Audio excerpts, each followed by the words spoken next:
Bismillahirrahmanirrahim. Alhamdulillahi rabbil alamin wa bihi nasta'in ala umuri dunya waddin. Wassalatu wassalam ala sayyidil mursalin wa imamil muttaqin. Sayyidina wa maulana Muhammad wa ala alihi wa sahbihi ajma'in. Allahumma fasalli wa sallim ala sayyidina Muhammad miftah babi rahmatillah adada ma fi ilmillah salatan wa salaman daimaini bidawami mulkillah wa ala alihi wa sahbihi wa man walah wa la hawla wa la quwwata illa billah. Alhamdulillah, segala puji semata dan kembali selalu terhatur ke hadirat Allah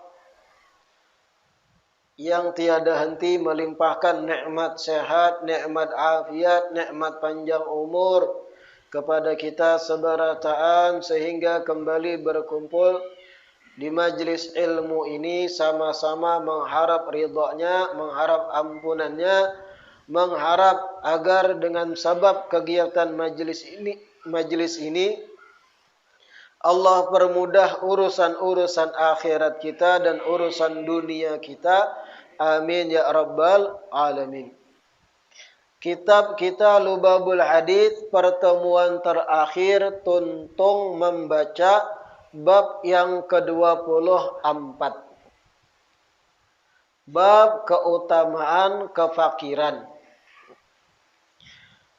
Hari ini kita masuk pada bab yang 25,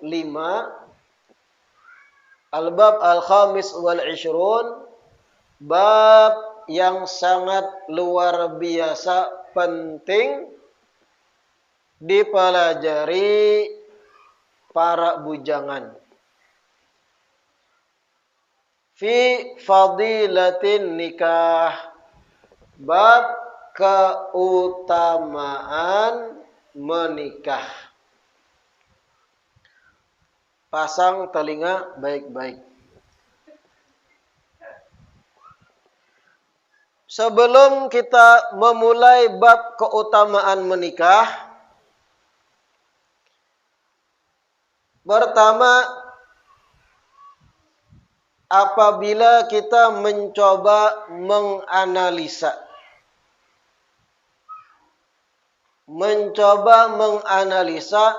sebab-sebab seseorang itu tidak menikah. Pertama, mungkin karena umurnya belum layak menikah. Lakian umur hanya 15. Betangsa lawan kuitan kawinkan ulun mak. Wajar kada dikawinakan. 15. Babaya hanyar gana. Betangsa hendak kawin, wajar kada menikah. Karena masih labil juga. Amun dikawinakan, yang diuntingnya hal anu itu aja. Kada berpikir kayak apa membina rumah tangga, mengelola rumah tangga, kayak apa urusan-urusan perkara-perkara rumah tangga, pikirannya anu itu aja. Makanya kalau umur 15 ke bawah atau lewat sedikit, wajar kita halangi untuk menikah dulu, lakian. Kalau binian 15, 16, 17, kada apa-apa. Yang penting suaminya bijak. Kawa membina si istri. Ada sebab kedua analisa kita kenapa orang itu kada menikah atau belum menikah karena kada payu.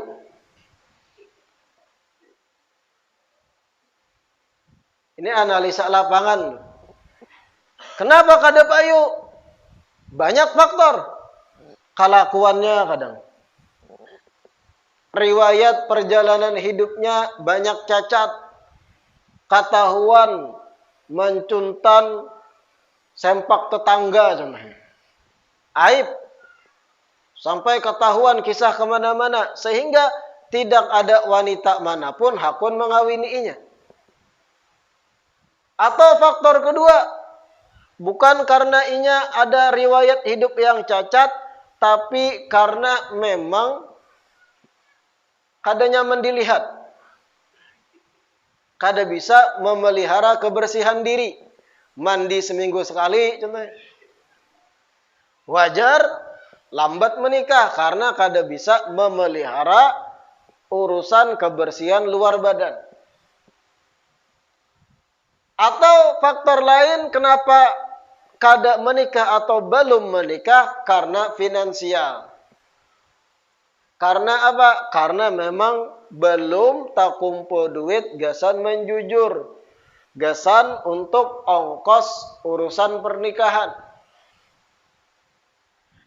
Ada lagi kasus yang terjadi di luar sana. Kenapa tidak menikah atau belum menikah? Alasannya takutan miskin. Nah ini yang kita bahas. Ada orang kada menikah, alasannya apa? Kalau menikah kena mengurusi kebutuhan bini, mengurusi kebutuhan anak, terbanyak pengeluaran, rezeki lebih bersempit, ujar isi kepalanya. Takut atau cemas menikah kalau pina miskin. Kebutuhan kada mampu untuk memenuhi. Padahal ada duit gesan menjujur. Padahal secara finansial kalau inya langsungkan pernikahan kawa. Tapi inya berpikir kalau aku menikah aku kena jatuh miskin.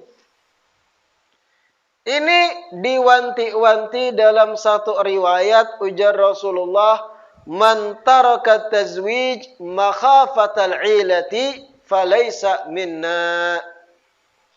Barang siapa yang enggan menikah dikarenakan takut jatuh miskin, maka orang tersebut bukan golongan kami, ujar Nabi. Takutan miskin ketika menikah. Cemas badahulu, buruk sangka badahulu lawan Tuhan. Kalau aku jadi menikah kena kebutuhan bini banyak. Gincu, pupur, softtek, sedow, macam-macam, anting, kalung, kawat gigi. Kebutuhan seberataan. Dipikirakannya berhemat. Amun aku menikahi perempuan kena macam-macam kebutuhannya. Nungkarakan kuotanya. Nungkarakan sepatunya, tasnya, jamnya. Kejauhan berpikir dah. Amun aku kawin lawan binian. Kayak apa kena hidupku terbagi waktu. Kada bebas lagi. Tulak ke sana kemari kena aku diteleponinya. Jadi mahayal-hayal dengan skenario terburuk badahulu. Padahal belum tentu kayak itu. Makhafatal ilah. Takutan jatuh miskin. Takutan bersempit rezeki. Akhirnya inya urungkan. Kada usah kawin gin aku. Biar haba lumut sampai 35 umur. Yang kayak ini. Falaisa minna, jar Nabi. Bukan golongan kami. Bukan bagian dari orang sempurna dari umatku, ujar Nabi. Kenapa? Apa salahnya inya tadi berpikir kayak itu? Salahnya inya melupakan luasnya rezeki Allah. Inya buruk sangka seakan Allah kada bakal membuka baginya pintu rezeki ketika inya melangsungkan perkara halal yang bagian dari sunnah kekasih Allah. Kada berpikir secara positif. Karena Allah buka pintu rezeki bagi kami. Karena aku ni menggawi hal yang menjadi sunnah Nabi. Yaitu menikah. Kada berpikir Allah maha luas rezekinya. Nang inya pikirakan sebatas pemikirannya nang handap. Lalu mengurungkan untuk menikah. Itu salah besarnya. Buruk sangka lawan Allah Ta'ala. Makanya, falaisa minna. Bukan termasuk golongan kami. Orang yang sudah mampu menikah, tapi kada mau menikah, takutan tak bagi rezeki. Catatannya, sudah mampu memangnya. Kawa menjujur bahasa ringkasnya. Tetap kada mau. Kan ada kayak itu di kalangan muda-mudi nih. Mampu sudah menjujur. Awak berbulu sudah. Artinya dewasa dah, 20-an lebih. Ibarat kalau menjujur kawa aja, sasawahan dijual. Baruh manakah dijual? Yang penting ampun seorang, jangan pun orang. Kawa aja tuh. Tapi aku kolar kena binian tuh cerewet. Handak ini, handak itu, mana gincu larangan lah ini. Mana gincu larang-larang, pupur larang, sedaw larang, pupur foundation larang. Paham lah pupur foundation lakiana, dah harapan. Belum gina sambat. Pokoknya pernak-pernik make up lah kebutuhan binian, gasan kondangan. Berpikir berdahulunya, kadusah gen aku kawin sudah ya. Lalu kalau kada kawin, ikam membukakan kebutuhan biologis ke mana? Manusia itu ada kebutuhan biologisnya. Ada syahwat. Di dalam kandungan awak kita tuh ada hormon, ada libido. Itu amun didiamakan, diparam, kada dieksekusi, kapala bekungkus. Menikam kada menikah ke mana? Membukakan kucing. Haram, sapi, tambahnya. Ada ritual khusus, Bib, cara membukakannya. Haram. Ikam menggawi nang kaitu tarus, maginnya tambah sempit rezeki. Nang ikam cemaskan untuk menikah, ikam akan dapati. Walau kada menikah, gara-gara menggawi nang haram. Mana membukakan? Dikapit di lawang. Sekira kada lagi inya bersyahwat. Manangis. Kalau memang sudah mampu menikah, urusan rezeki boleh kita menerka-nerka. Tapi jangan buruk sangka lawan Allah Ta'ala. Yughnihimullah min fadlih. Allah akan beri kekayaan orang yang menikah. Insya Allah ada aja rezeki kena. Yang penting ada ikhtiar, bercari gawian. Jangan kena ada aja rezeki goreng, produksi. Ikhtiar begawi kada ada parai, harus ada ikhtiar juga. Pintunya sudah ada, tinggal pian mau membuka kada tuh nah. Pokoknya boleh menerka-nerka kebutuhan binian sekian. Harus siap ini, siap mental menghadapi binian yang kadang pas PMS itu cerewet. Pokoknya berpikir-pikir itu boleh, tapi jangan pian luput memikirkan bahwa rahmat dan janji Allah tuh luas untuk orang yang menikah. Mau menempuh hidup dengan cara yang halal demi memenuhi kebutuhan biologisnya. Ampih sudah berbuang sabun benar. Gawi nang halal, pahala pulang. Ini bagi nang sudah memang mampu. Nang kada mampu dan sebagainya. Kalau kada mampu menjujur nang bujang, cari janda. Separuh harga biasanya. Bonus anak seikong.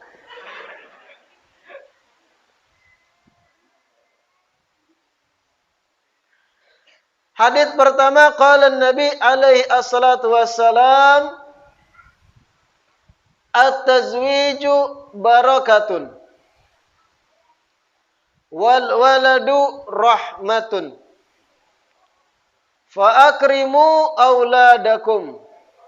Fa inna karamatal auladi ibadatun.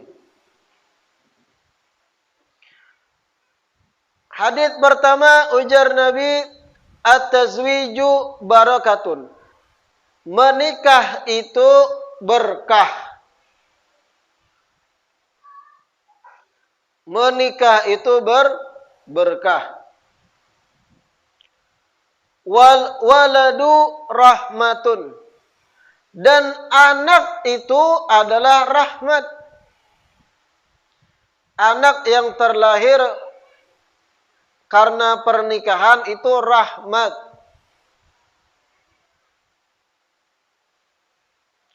Fa'akrimu auladakum. Maka muliakanlah. Maka muliakanlah anak-anak kalian.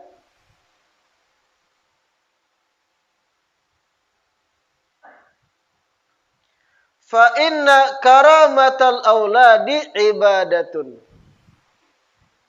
Karena memuliakan anak-anak kalian itu adalah ibadah di sisi Allah.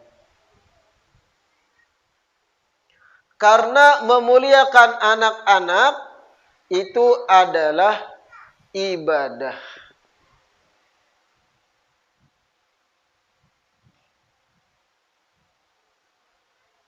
Wala taqtulu auladakum khasyatal imlaq. Hadits pertama nih banyak pelajaran penting. At-tazwiju barakatun, ya Nabi. Menikah itu keberkahan, satu berkah. Artinya jauh dari kata-kata negatif. Pasti banyak positifnya asal bujur niatnya. Berkah, akan terbuka pintu rejeki nang kada diduga setelah menikah. Akan ada hal-hal nang mungkin kada pian tamui saat membujang. Ada kebaikan-kebaikan nang akan pian dapati yang mana itu kada pian dapati sebelum menikah. Barokah. At-tazwij barakatun. Menikah tu berkah, jan Nabi. Ada aja tuh kena kebaikannya. Nang mungkin kada sempat terlintas bayangannya di kepala kita. Hanyar menikah ulun beri contoh. Bah menikah lawan binian. Lakian menikah lawan binian. Lain lakian lawan lakian. Ada juga wah ini mau hubungan gay di negeri luar Indonesia dilegalkan, disahkan pernikahan laki-laki dan laki-laki. Marap dingin awak melihat pernikahan antara perempuan dan perempuan dilegalkan oleh negara di negeri luar Indonesia. Bebuhan lesbian, apa nang dicari? La ilaha illallah. Menikah itu berkah. Bagaimana ulun beri contoh ketika pian menikahi seorang perempuan yang mungkin kada pian duga bentuk keberkahan nih. Ketika menikahi perempuan tadi ternyata perempuan itu berisi paman. Ternyata paman dari bini pian ini sekedar gambaran lah. Mungkin terjadi, mungkin kada. Tapi sekedar gambaran bentuk berkah. Ternyata paman dari bini yang kita nikahi melihat potensi pada diri kita. Kita bisa menyupir ya contohnya. Ternyata paman bini kita berisi link untuk memasukkan kita begawi di perusahaan tertentu. Dengan kepiawan kita, kehebatan kita dalam menyetir, dan adanya pintu rezeki melalui paman bini, akhirnya dapat gawian di perusahaan menyupir contohnya. Ini bentuk berkah. Yang tadi pian pusing kemana melamar, padahal memang bisa sudah menyupir, tapi pusing, ternyata terbuka jalur dengan menikah. At-tazwij barakah. Ini gambaran. Atau menikahi seorang perempuan Seminggu di rumah mintuha, ternyata tetangga mintuha orangnya baik, ramah. Pandir memandir di muka lawang, habis isya sambil mengopi, sekalinya deal ada proyek gawian, cocok dengan kriteria kita. Kita mampu menggawi. Contoh apa? Ujar nang tetangga mintuha, awak ikam pina kuat tangan gana. Mahalaban di kampungku. Dapat proyek. Karena ternyata kampung Sidin masih hibak halabannya kada keduhat habis. Berkah atazwij barakatun.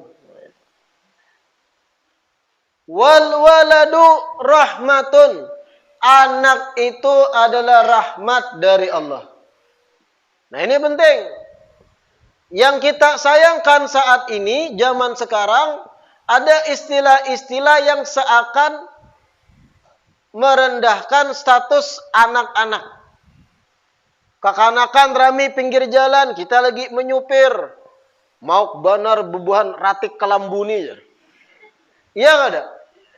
Ada istilah nang kada baik, ulun telinga nyinyir. Ratik kelambu. Ini bahasa negatif. Sedangkan bahasa Nabi, wal waladu rahmatun. Anak itu rahmat. Disambat ratik. Rahmat lain ratik samaraknya. Lagi macet-macet, kanakan halus bermainan, ngalih lewat ratik kelambu. Ratik ibarat itu di kelambu pian menggawi sesuatu, keluaran ratik. Ini kadang memuliakan status anak. Anak keturunan itu rahmat. Tidak mungkin seorang anak terlahir kecuali memang garisannya Allah sudah tentukan ini akan lahir. Itu iradah kehendak Allah Ta'ala. Kata-kata ratik kelambu itu seakan anak ini muncul tanpa dikehendaki. Efek samping dari anu-anuan aja. Rahmat. Berapa banyak mereka yang menikah puluhan tahun kada bisa anak masih. Pian sambat ratik kelambu. Mereka yang sudah menikah puluhan tahun mendengar istilah ratik kelambu itu sakit hatinya. Nang mereka nanti puluhan tahun pian sambati ratik. Tak singgung orang. Ratik kelambu nyaman muha. Paham ratik lah pian. Ratik itu sampah. Jadi sampah kelambu. Jadi seakan-akan istilah tadi itu mengungkapkan bahwa anak itu lahir tanpa dikehendaki. Artinya efek samping wara. Bah hamil pulang am. Bah iya am, isi pulang mamanya. Artinya kayak seakan kayak itu nah. Ini kadang baik. Wal waladu rahmatun. Anak tuh rahmat. Lain ratik. Jangan dibiasakan istilah ratik kelambu. Siapa gerang yang mencetusnya? Penemu istilah ratik kelambu itu siapa? Namun kanakan plastik itu masih biasa lah. Karena kita kadang menyambat status ini sebagai anak. Nah kita sambat kelakuannya kayak plastik tarabang. Kada karuan. Masih bisa dimaklumi istilah kanakan plastik. Tapi kalau ratik kelambu itu kada kawa ditolerir. Itu seakan menghina status anak keturunan dari kuitannya. Ratik kelambu. La ilaha illallah. Kalau plastik itu sifat. Kayak plastik terbang, bau angin. Gitu kan kanakan. Karena labil. Dibawai beramian bedangdutan. 4 jua buan plastik. Kamana angin berembusnya terbawa plastik tuh. Itu sifatnya. Tapi kalau ratik kelambu tuh status dat si anak disambat sampah. Ada bagus. La haula wa la quwata illa billah. Fa akrimu auladakum. Maka muliakanlah anak-anak kalian. Jangan dianggap beban anak kita tuh. Jangan dianggap ratik anak kita. Akrimu, ya Nabi. Muliakan anak-anak kalian. Kenapa? Fa inna karamatal aulad ibadah. Memuliakan anak-anak kita tuh ibadah. Melihat anak tertawaan, melihat anak menangis, jangan pusang. Kita muliakan, ini rahmat dari Allah.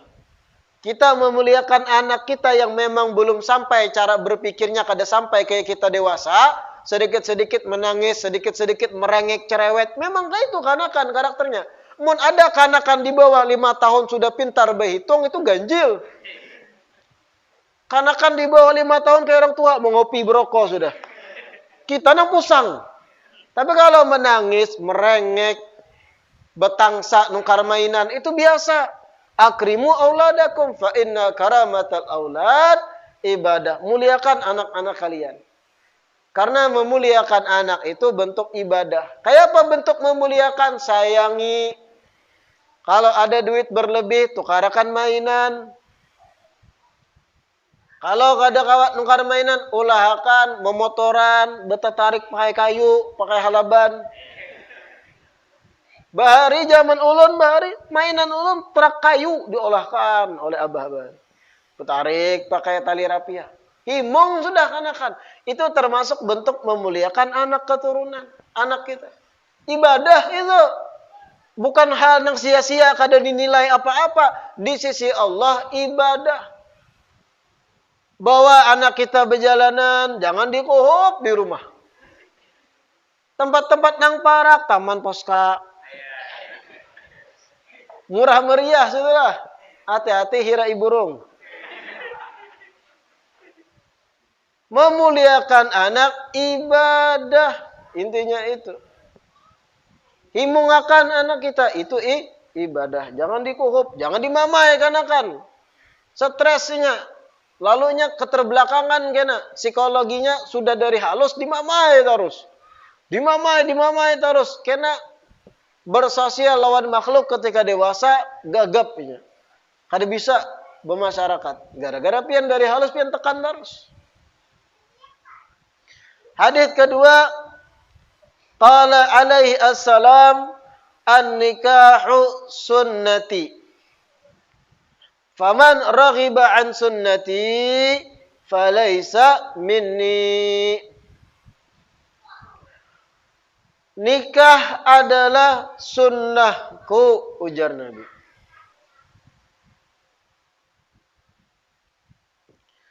Nikah adalah sunnahku. Faman raghiba an sunnati. Dan barang siapa yang enggan untuk mengerjakan sunnahku, barang siapa yang kada mau mengerjakan sunnahku, falaisa minni, maka orang tersebut bukan dari golonganku.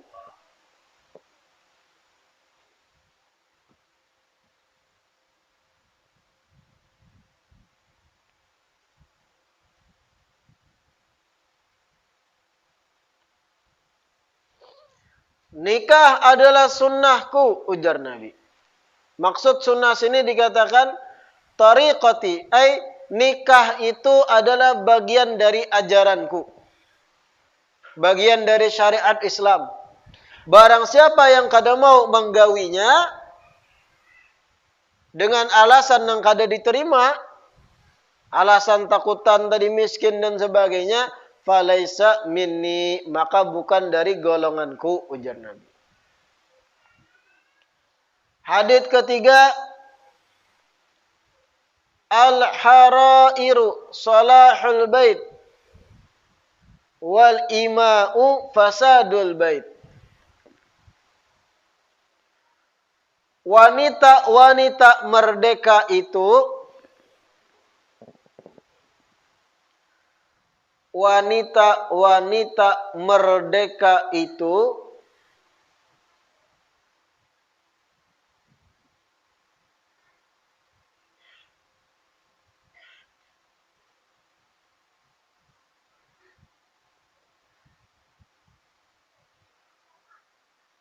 baik untuk rumah tangga.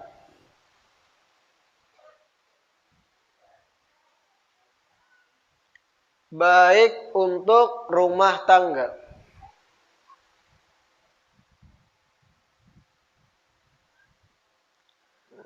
Wal ima'u fasadul bait.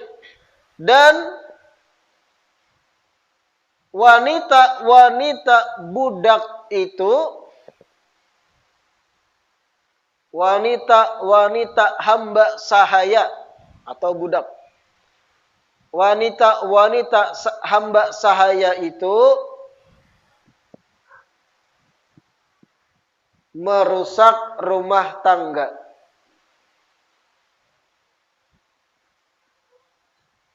Maksudnya kayak apa? Dengarkan. Zaman dahulu masih ada perbudakan, iyalah. Zaman dahulu masih ada perbudakan. Ada wanita yang merdeka, artinya bukan berstatus budak. Ada wanita itu amatun, budak, hamba sahaya. Bahkan dalam aurat pun dibedakan. Kalau budak itu perempuan, auratnya antara lutut dan pusat. Bagian dada terbuka kada apa-apa. Adapun wanita yang merdeka zaman dulu lebih terhormat. Lalu apa maksud hadits ini? Al-harairu solahul bait. Wanita-wanita merdeka itu baik untuk rumah tangga. Kenapa? Karena bahari wanita-wanita merdeka lebih menjaga kehormatan dan auratnya. Lebih mudah diatur dan lebih bisa mengelola dan mendidik anak. Sedangkan wanita-wanita budak hamba sahaya dari segi berpakaian aja terbuka bagian-bagian intim tubuhnya kadang. Mohon maaf. Bahkan terkadang cara bicaranya kada beretika sebagaimana orang-orang yang merdeka. Mohon maaf. Dan biasanya bersentuhan, bercengkrama, bergaul dengan laki-laki yang bukan mahramnya itu biasa. Sehingga kalau mengawini budak perempuan, itu dampaknya buruk. Merusak rumah tangga. Maksudnya merusak. Mungkin jalan pernikahan beberapa tahun bisa jadi inya selingkuh. Kebiasaannya sudah interaksi dengan laki yang lain. Bisa jadi berzina karena kebiasaannya sudah inya melayani majikan. Bisa jadi anak kita pendidikannya terbengkalai. Kenapa? Karena inya mengurus diri seorangnya kada bagus. Apalagi mengurus anak. Beda dengan wanita-wanita yang statusnya merdeka. Ini yang dimaksud. Tapi hadits ini zaman wahini kadada lagi. Status wanita seberataan merdeka. Ini bahari. Artinya anjuran bagi yang mampu jangan menikahi budak. Nikahi wanita yang merdeka. Yang memang dari rumah tangga yang baik-baik saja. Demi kebaikan rumah tangga kita. Itu maksudnya. Pahamlah? Hadits keempat. Man arada an yalqallaha tahiran mutahharan. Falyatazawwajil harair. Barang siapa yang ingin berjumpa Allah dalam keadaan suci lagi disucikan.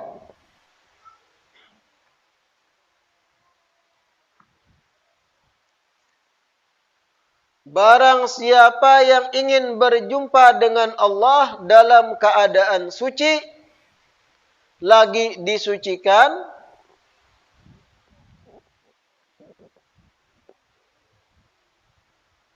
fal yatazawwajil harair, maka hendaklah menikahi wanita merdeka. Sama kayak hadis ketiga maksudnya.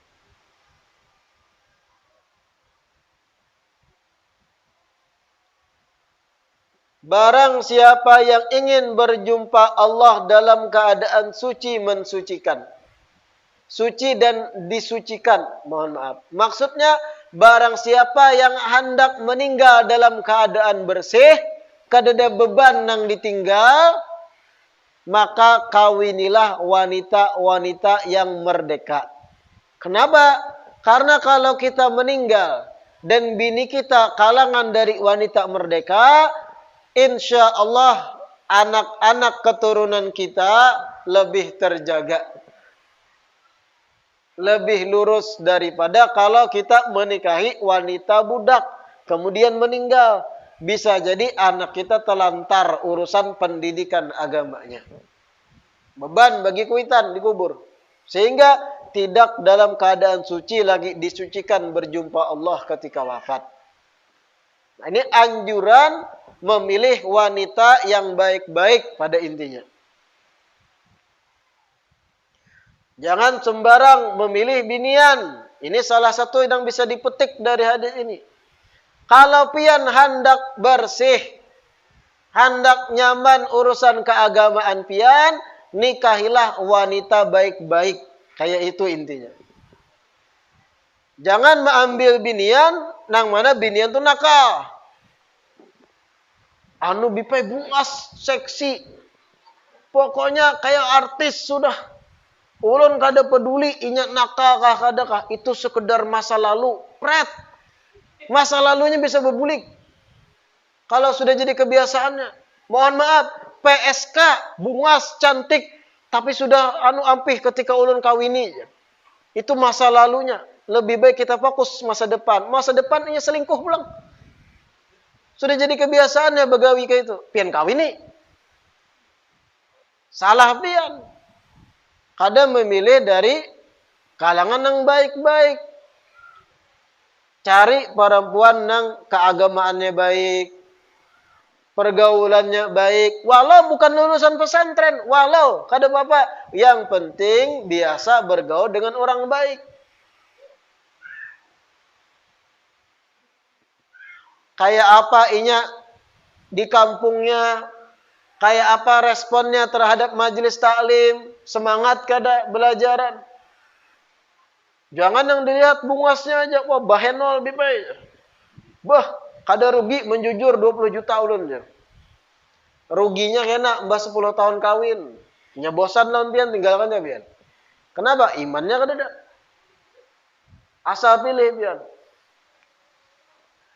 Hadits kelima, qala alaihi assalatu wassalam, iltamisu ar-rizqa bin nikah.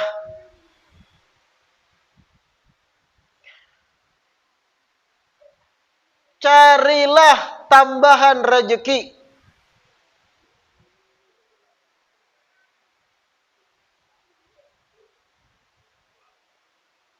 Carilah tambahan rezeki dengan cara menikah.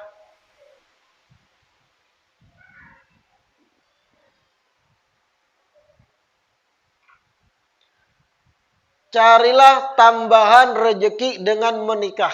Nabi nang menyuruh. Amun ikam hendak lebih diluaskan rezeki, menikah. Karena jar ulum tadi, at-tazwij barakah, menikah tu berkah. Ada aja kana rezeki-rezeki dari arah nang kada diduga. Dari ikatan-ikatan perkawinan, keluarga biniannya, ternyata ada link-link gawian. Ada hal-hal yang kita buntu mencarinya ketika masih dalam keadaan bujang. Setelah menikah terbuka. Iltamisu ar-rizqa bin nikah. Carilah tambahan rezeki dengan menikah. Semakin pian rancak menikah. Itu jangan. Kada. Itu kada lah. Karena disambut melajari ulun. Ulun bukan orang yang seperti itu. Jangan samakan aku dengan dia. Bahkan di dalam syarah di sini, tazawwaju ya'tiyannakum bil amwal. Ada riwayat lain yang mirip. Ada riwayat Nabi pernah bersabda, tazawwaju, menikahlah kalian, ya'tiyannakum bil amwal. Sungguh dengan pernikahan itu akan mendatangkan harta. Rezeki akan datang. Yakini janji Nabi ini, bismillah menikah. Ada riwayat lain, ar-rizqu yazdadu bin nikah. Rezeki itu akan bertambah sebab menikah. Ada riwayat. Artinya jangan khawatir selama pian bujur niat menikah. Menikahi anak orang. Insya Allah ada pintu-pintu rezeki yang akan terbuka yang sebelumnya masih tertutup ketika bujangan. Insya Allah. Asal niat luruskan untuk menikah. Asal bujur-bujur jadi pria yang bertanggung jawab. Bukan sekedar mengunting rami-raminya aja. Tapi niat untuk menjalankan sunnah Nabi. Niat memperdewasakan diri dengan menjalani rumah tangga. Niat untuk mengamankan kemaluan dari zina. Niat untuk menundukkan pandangan supaya kada beitih-itih binian nang lalu lalang. Niat bujur-bujur untuk mengharap ridha Allah. Insya Allah rezeki bertambah. Kayak contoh-contoh tadi. Tetangga mintuha ternyata diisi lahan halaban. Melihat ukuran tangan pian yang lumayan ganal. Tawarinya harau dapat proyek halaban. Atau ternyata ding sanak mintuha yang jauh berisi toko. Pegawainya meninggal, kekurangan karyawan, kebetulan berisi minantu lambung, mampu menangani itu, ada pengalaman sebelumnya, tariknya dapat rezeki. Hal-hal yang kada diduga, insya Allah ada. Yang penting luruskan niat. Jangan berpikir negatif dahulu, binian tuh cerewet, binian tuh kayak ini. Ya begitulah perempuan. Amun binian tuh berdiam, wara, ada rami juga. Justru nang cerewet-cerewetnya binian tuh terkadang itu ibarat bumbu-bumbu pernikahan.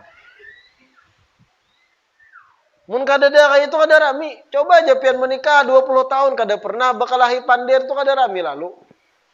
Datar kada ada sensasi. Karena terkadang ketika bekalahi pandir, justru dengan perkelahian pandir tadi, mohon maaf, di situ bertambah syahwat kita. Lebih dahsyat gawian kita. Proyek tadi. Itu ada dalam ilmu psikologi itu. Ada itu. Nang sudah berumah tangga paham tak? Nang bujang mana paham? Nah itu. Mudah-mudahan yang dibaca hari ini bermanfaat. 5 hadis bab keutamaan nikah. Mudah-mudahan Allah permudah urusan-urusan kita. Mudah-mudahan yang belum menikah segera Allah mampukan untuk menikah. Mudah-mudahan para bujangan jamaah majelis kita yang belum menikah segera menikah. Gadis-gadis di kampung yang belum menikah mudah-mudahan terbuka hatinya untuk menerima lamaran-lamaran orang luar. Mudah-mudahan nang duda segera dapat jodohnya. Kita tutup dengan membaca doa penutup majlis. Rabbana anfa'na bima 'allamtana. Rabbi 'allimna alladhi yanfa'una. Rabbi faqihna wa faqih ahlana wa qarabatin lana fi dinina ma'ahlil qutri unda wa zakar. Rabbi waffiqna wa waffiqhum lima ترتضي قولا وفعلا كرما وارزق الكل حلالا دائما وأخلا أتقياء علما نضى بالخير ونكفى كل شر ربنا أصلح لنا كل شؤون وأقر بالرضا منك العيون واقض عنا ربنا كل الديون قبل أن تأتينا رسل منون واغفر استر أنت أكرم من ستر وصلاة الله تغشى المصطفى من إلى الحق دعانا والوفاء بكتاب فيه للناس شفاء وعلى الآل الكرام الشرفاء وعلى الصحب مصابيح الغرر